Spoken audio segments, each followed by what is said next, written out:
السلام عليكم ورحمة الله وبركاته. موقالكينا مانتا wuxuu ku saabsan yahay guriga Balmes. Waa guri ka cabsiyay dalka Spain oo ka yaabiyay ummadaha caalamka oo fasiraad u waayeen qubarada adduunka. Ugu horeyntii muuqaalkan like saar si uu asxaabo badan u gaaro insha Allah.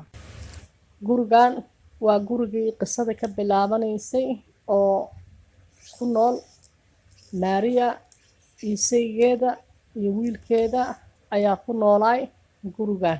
Gurigan wuxuu ku yaalaa waqooyiga Spain, gaar ahaan tuulo yar oo ku taalo Balmes. Waana gurigii loogu magac daray Balmes.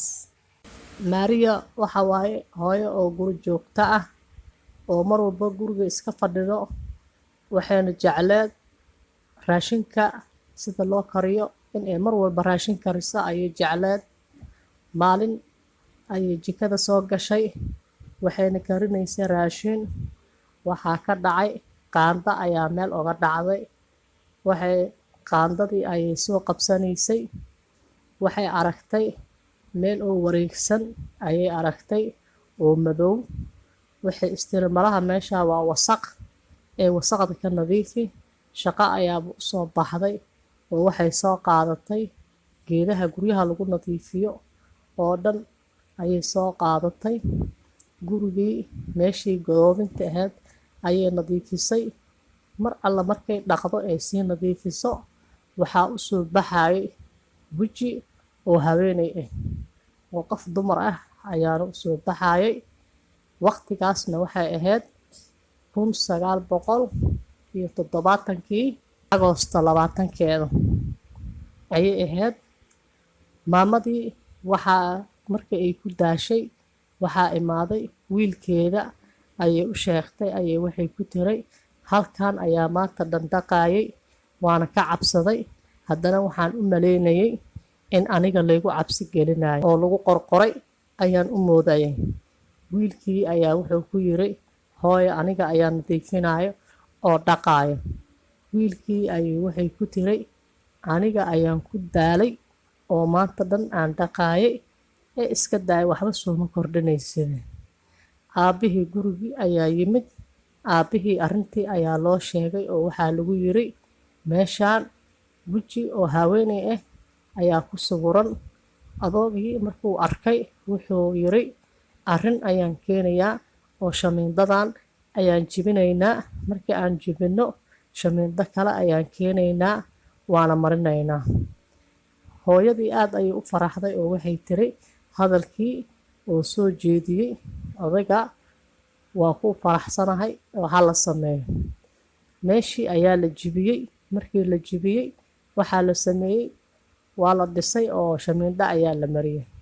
Laakiin maxaa dhacay 2 isbuuc ka bacdi?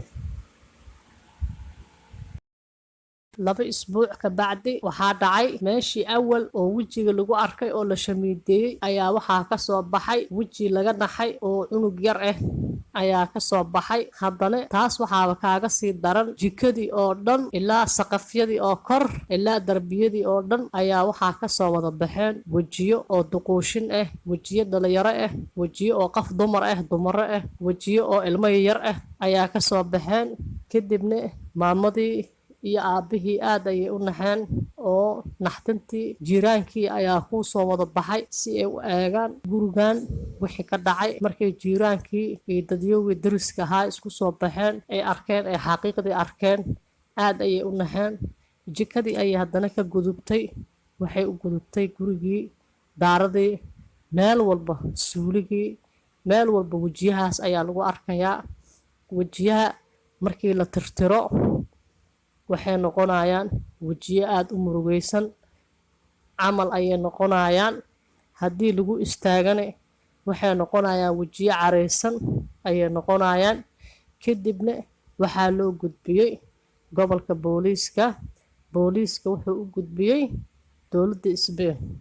Dowladda Spain dhagaha ayay ka fariisatay oo waxay u moodeysay dadkan inay lacag ku raadinayaan ama inay caan noqdaan oo dhagaha ayay ka fadhiisteen.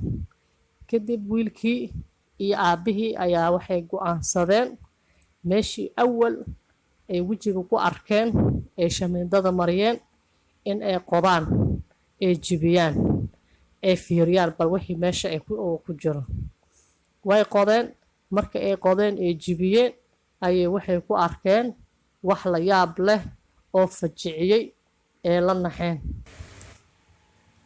meesha god dheer ayaa laga qoday godkii oo ilaa iyo 3 mitir ayaa la qoday markii la qoday waxa ay ku arkeen waxyaabo aysan filaynin ayay meesha ku arkeen 2 meed ayaa meesha laga arkay oo madaxa ka go'an kadibna aad ayay u naxeen oo waa carareen oo waxay u waceen gobolkii booliiska joogay booliiska marka ay soo ordeen aad ayay u naxeen isla markiina waxay u qayli qaadeen dowladda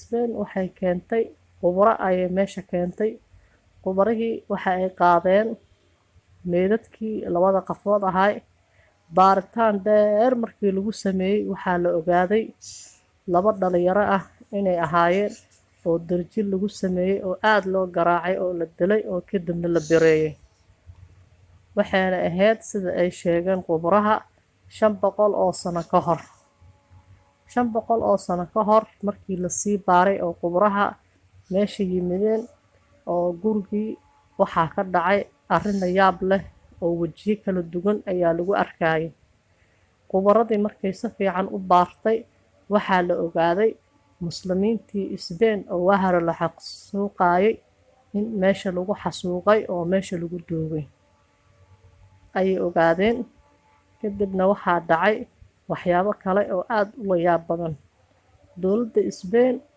waxay tiray arrintan arrin aan wax ka qaban karno ma ahan khubarada Spain khubarada adduunka oo caalamiga ah ayaa meel walba uga timi waddan walba khubarihiisa ayaa halkan yimid si ay u ogaadaan waxaa ka jiro gurigan muslimiinta Andalus oo waagaas jiri jirtay ayaa qabuuro u ahayd muslimiintii markii la dhameeyay oo gaaladii dhameysay haddana waxaa looga dhigay qabuuro wadaaleed kadibna gaaladii gurigii waxa ay ka samaysay kaniisadii haddana waa laga bedelay oo waxaa loo bedelay gurigii 3dan oo faamin oo hadda aan soo sheegay maamada iyo odaga iyo wiilkii marka ay soo degeen waxa ay ku arkeen bujiyaasha qabuuraha oo caalamiga ah marka ay si fiican u sii baareen waxa ay ogaadeen in ay meesha muslimiin iyo dad aan muslim ahaynba ay ku duugan yihiin gurigii maamadii iyo ilmihii iyo wiilkii waa ka baxeen baaritaanka dheer markii lagu sameeyey oo jaqafta iyo qaylada meesha ka baxayso si loo ogaado khubarada caalamiga ah waxa ay ku xireen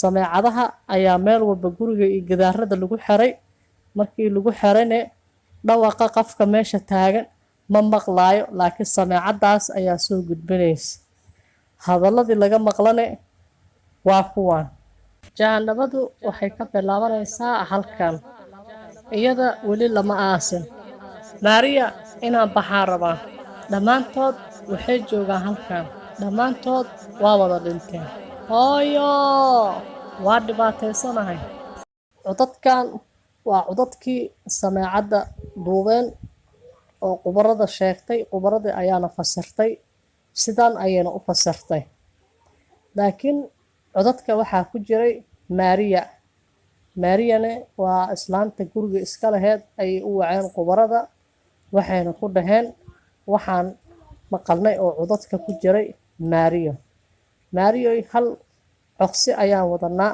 codsigaas ayaan rabnaa inaad noo samaysid oo waxaad samaynaysaa aad ayaad u qaylinaysaa oo waxaad dhahaysaa gurigaygii maxaad ka rabtiin aad dhahaysaa maamadii waxay tiri waa yahay maamadii iyadoo codkii aad u qaylinayso ayay waxay ku tiri gurigaygii maxaa ka rabtiin sameecadihii codkii laga maqlay wuxuu ahaay waan dhibaataysanahay, halkan dhibaato ayaan ku joognaa.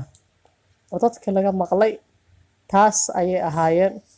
khubaradina waxa ay sameeyeen waxyaabaha kiimikada oo lagu baabi'iyo ayay soo qaadeen, waxayna ku shubeen meel walbo oo suburadaas ka soo baxay. mana baabi'in. khubaradana waxay ogaadeen wax iska dabiici inay yihiin oo wax gacan lagu suburay aysan ahayn. wejiyada markii la fujiyo oo wejiyada darbiyada oo dhagaxaha oo wejiyaha markii la fujiyo, wejiyaha waxay noqonayaan wejiyo cariisan ayay u ekaanayaan ama wejiyo murugo saaran. meeshii wejiga laga fujiyey markii lagu dhajiyane wejiyaha waxa ay noqonayaan wejiyo iska caadi ah. taas waxaa kaaga daran wejiyo dhammaystiran, dad dhammaystiran ayaa darbiyada mararka qaar ku sawirmaayo, iyo wejiyo oo haaf ah, dad haaf ah iyo dad wada dhammaystiran ayaa darbi walbo ku sawirmaayo. waxaasna waxaa waaye waa cuquubadii dadka laga galay. haweeneydan guriga iska laheyd oo Maariyo waxay dhimatay 2014 ayay geeriyootay. wiilkeeda ayaa gurigii beeciyey oo cid ka iibsato ayuu waayay. cid walbo waxa ay ka cabsanaysaa gurigaas waxa yaallo ama darbiyada iyo dadka meesha yaallo ayay qof walba ka cabsatay. markii dambe dowladda Spain ayaa go'aansatay gurigaas inay ka iibsato. dowladda Spain ayaa ka iibsatay. xilligan hadda aan joogno oo hadda idinla hadlayo oo joogo, dadka caalamka adduunyada ayaa dalxiis lagu yimaadaa oo daawasho ayaa loogu tagaa gurigaas. cidna lagama kireeyo, cidna lama dejiyo, laakiin waxaa loogu yimaadaa oo kaliya daawasho si ay dadka u arkaan. waayo khubarada caalamka oo dhan ayaa wax ka soo saari waayey, iyo khubarada Spain waxay yiraahdeen waa wax iska dabiici ah oo ma arkino wax la suburay oo ama gacan farshaxan ah ma ahan, waa wax iska dabiici ah. waxayna u waayeen wax xal ah ay ka keeneen haba yaraatee ma jirto. intaas oo sano ayay baaritaanka wadeen, wax xalna waa ka keeni waayeen. dowladda Spain waxay go'aansatay maadaama gurigaas la iibsan waayey inay iyada iibsato oo dadka dalxiiska ama dadka daawashada ugu imaado si ay lacag uga hesho. gurigaas daawasho oo kaliya ayaa lagu yimaadaa. dad ayaa ku soo dhoofo si ay u soo arkaan meeshaas wixii ka jiro. meeshaas ayayna nooga eglaatay. insha allah leega waa xaggiina, leeka la saaro. insha allah qisooyinka xaqiiqda ah ayaan idiin soo gudbinayaa biidni illah.